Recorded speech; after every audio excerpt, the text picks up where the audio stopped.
Thank you. That was quite an introduction. Whenever someone says the word entrepreneur these days, one thing pops up in my head, and it's a study made by some colleagues of mine in the UK. You know, this thing with entrepreneurs has become so fashionable. 15, 20 years ago, it was, I mean, entrepreneurs was kind of weird guys working in a garage somewhere. Silicon Valley was on the agenda, but entrepreneurs was not that much on the political agenda. These days, wherever you go, Japan, the US, Italy, Spain, everybody says we need more of them. There are a lot of studies on entrepreneurs these days. Some of them are good, most of them are bad. This one is a little bit odd. It's British, and they used a somewhat different method because they decided to study self-made millionaires.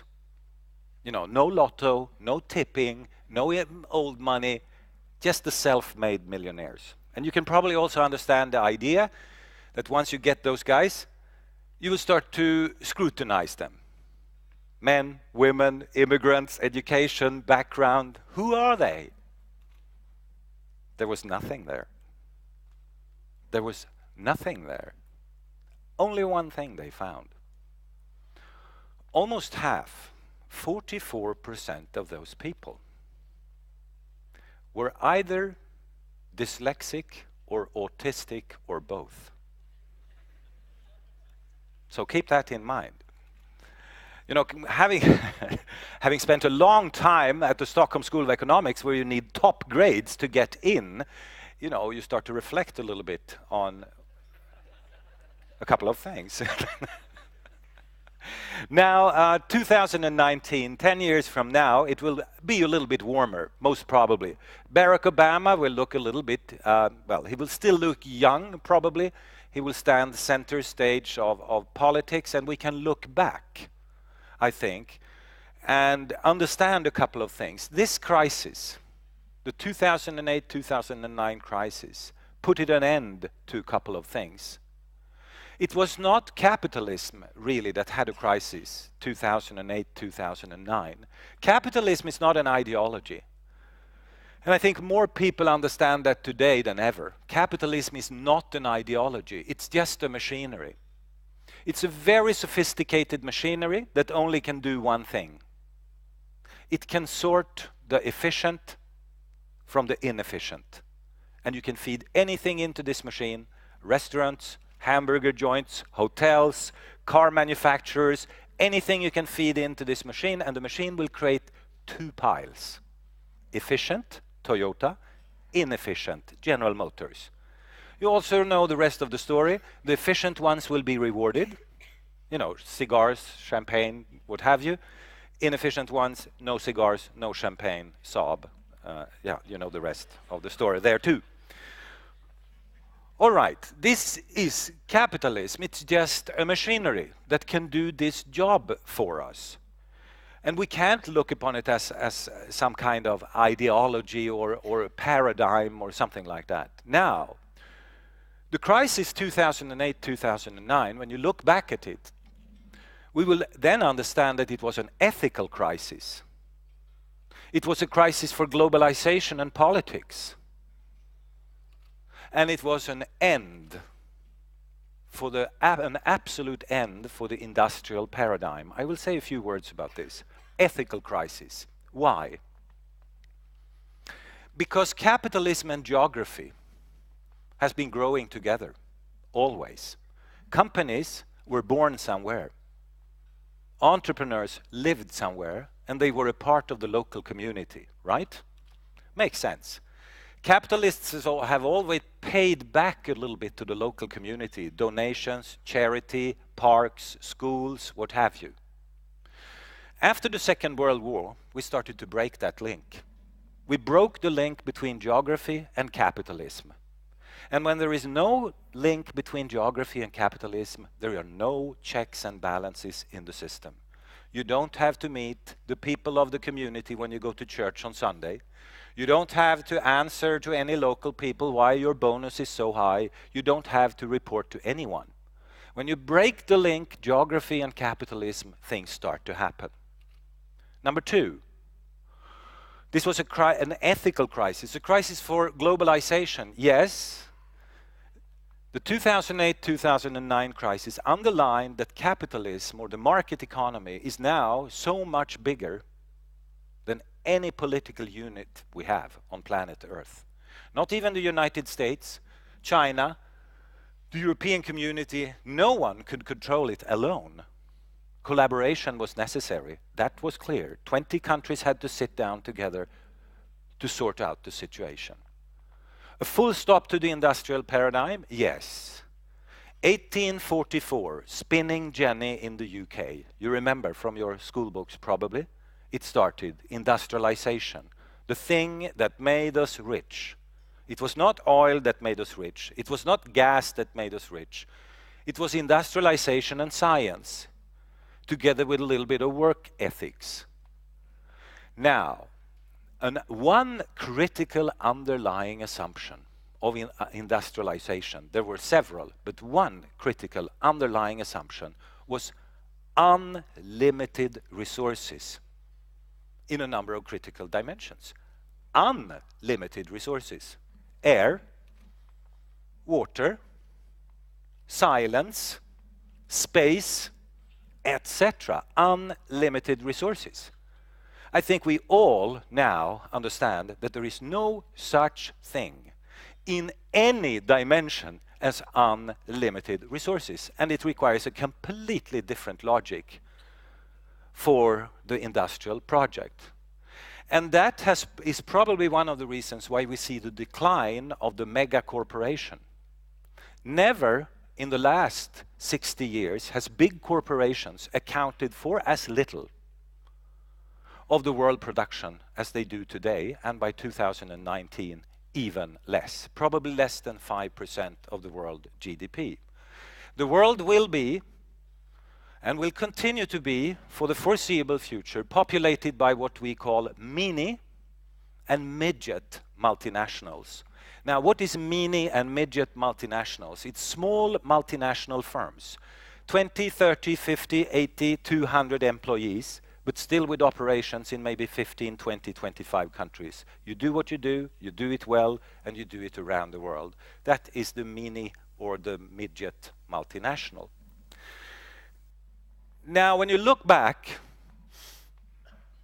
you can on the one hand see the crisis much clearer. You can also see clearly 10 years from now what happened, that the universities were taken over by women.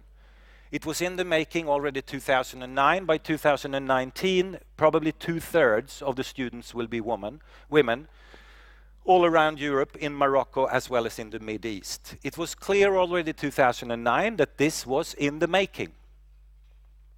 With the few exceptions of the hardcore, and my God, really hardcore engineering, it is women, as you know, everywhere. Meteorology, law, economics, business, anything. By 2019, we will probably do a lot of research on what the men are doing, because we still don't really understand where they are and what they are doing. This, ladies and gentlemen, will have a lot of implications. When women move in big time, we know a few things about men and women and the differences, and one of the things is that they differ when they relate to risk, and in a very significant way. What does that mean?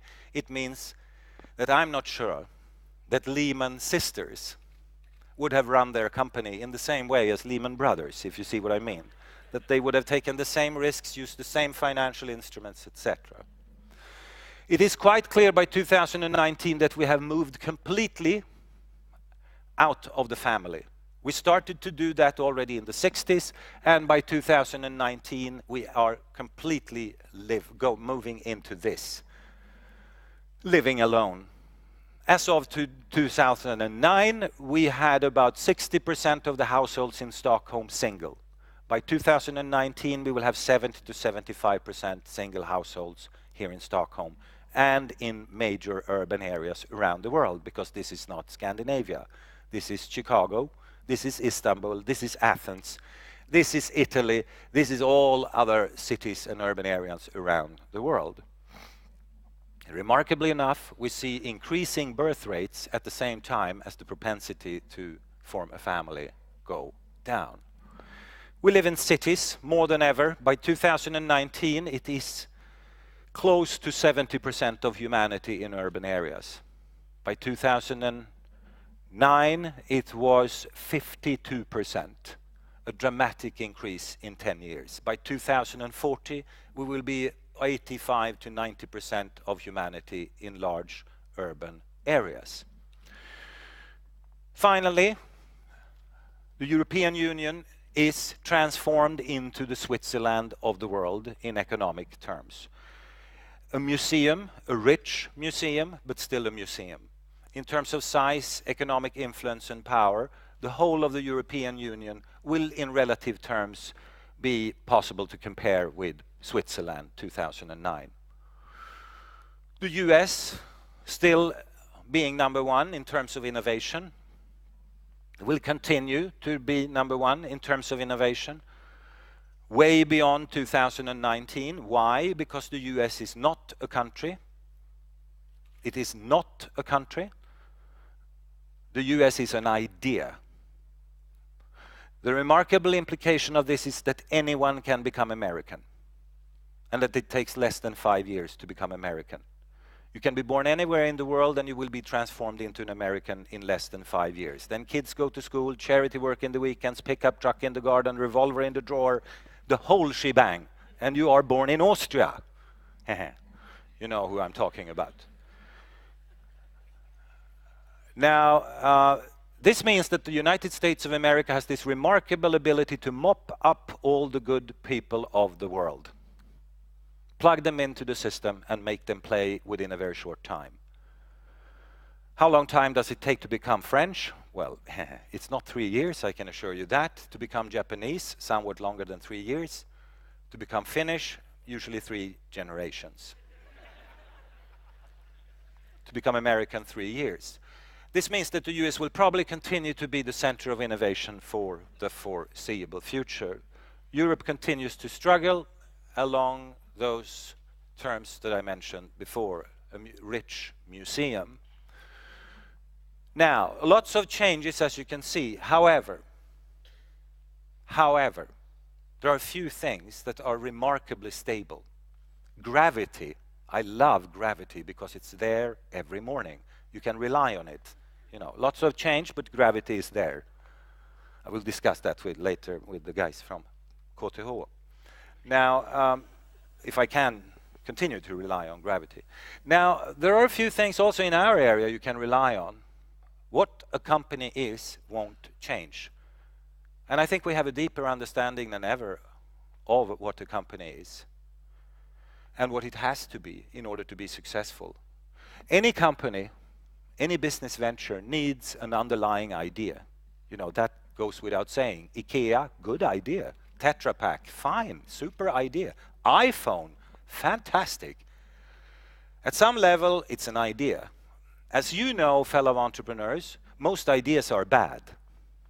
That's the problem, particularly for business, which raises the question, is there any way I could understand beforehand whether this could fly or not? The answer is yes, there is such a thing. You test it against this. Can this idea provide me with a temporary monopoly? Then you are in business. This is what business is about, and this won't change. Big business, small business, Chinese or Swedish, high tech or low tech, cars, trucks, banking or hotels. The principle is the same. Madonna, Gauguin, all of them, the principle is the same. To create and defend a temporary monopoly. This is the trick. This is the trick, and that won't change. I hate IKEA. I hate IKEA. My God, I hate IKEA. I will go to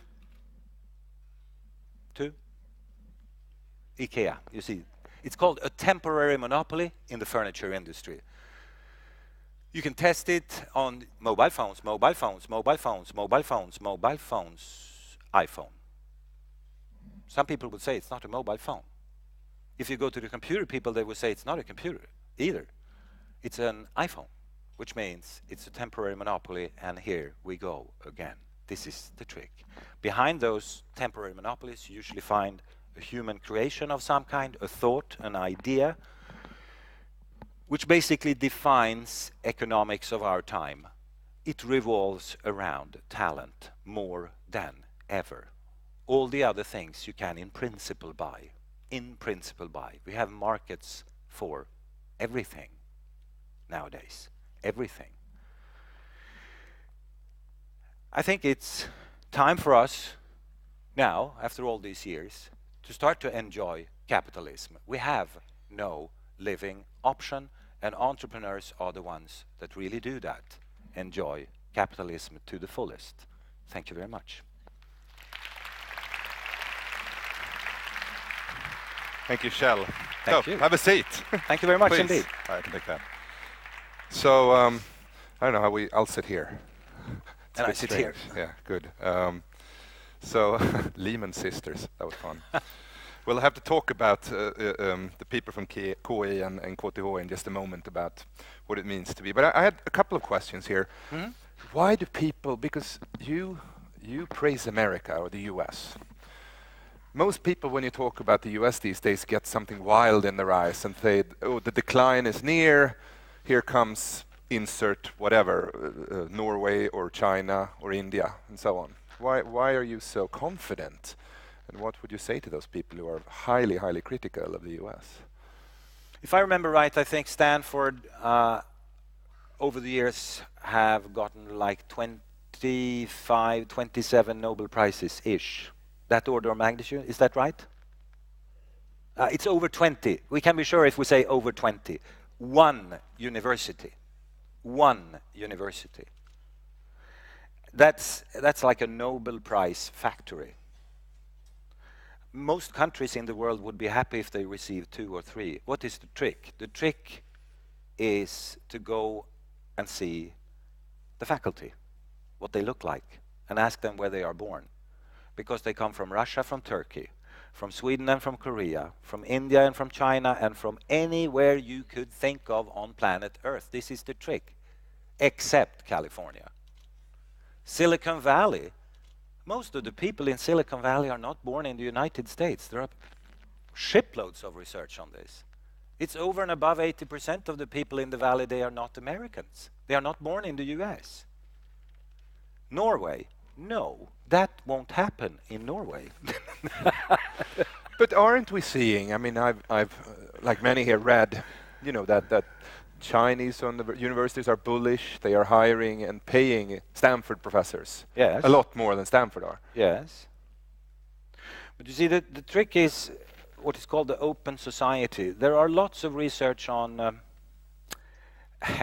okay, we are among friends. You know, in chemistry, there was something called alchemists. Do you remember them? They tried to make gold. That was the idea. And you also remember the result? They all failed. No gold. In our field, there is something called predictions. You know, we try to predict the future. We have all failed, most of us, with very, very, very few exceptions. There is one interesting observation. Economic activity in a city or a region or a country seem to come after a major inflow of gay, lesbian, bohemian, and sort of people that are a little bit outside the frame. First an inflow of that kind of people, then explosion of economic activity. Okay, what is it that we have been able to see here? Probably that the open, liberal society attracts people that are creative. Now, that requires that the system is open, liberal, and truly is open and liberal. Otherwise, this won't happen. Berlin is such a case now, in Europe, for example. And my hypothesis would be that Berlin will explode in the next 10, 15, 20 years-ish. Because the inflow is there. Take California, the craziest place they had after the Second World War in the US. You know, they have this saying in the United States that when God created the US, when he was ready, he took the whole thing and then he shook it like this. And everything that was odd and loose and crazy fell down to California. And look where we are now. The sixth biggest economy in the world, one single state in the United States, but then look at the composition. Kjell, I hate to break it to you, but California's finances are a bit on the rocky side. Yeah, but you see, that's what the state finance and the health of companies is kind of two completely different things, as you know. We are in the Kingdom of Sweden, we have very solid state finances these days, as you know. Woohoo! Yeah. Together with Finland and Holland and Luxembourg. We're a little group of 4 up there in the corner. But that doesn't necessarily mean that the companies and the situation for private enterprise is great. So they don't necessarily go together all the time. Two things. One final thought before we bring our other guests up.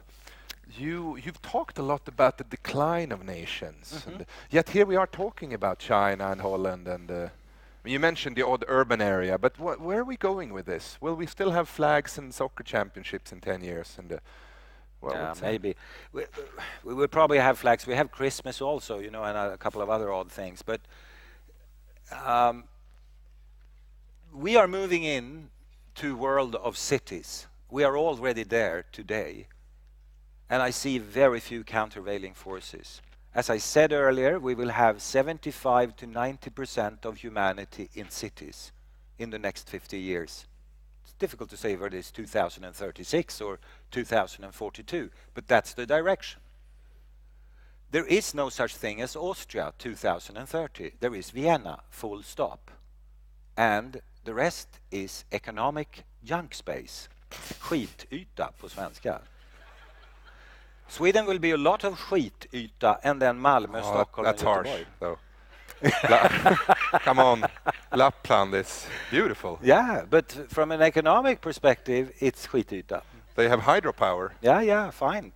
But you see, hydropower, as compared to what you can create today in a small place where people come together and really create. Look at the value of Nokia. No hydropower there. It's just, you know, talent. Applied talent.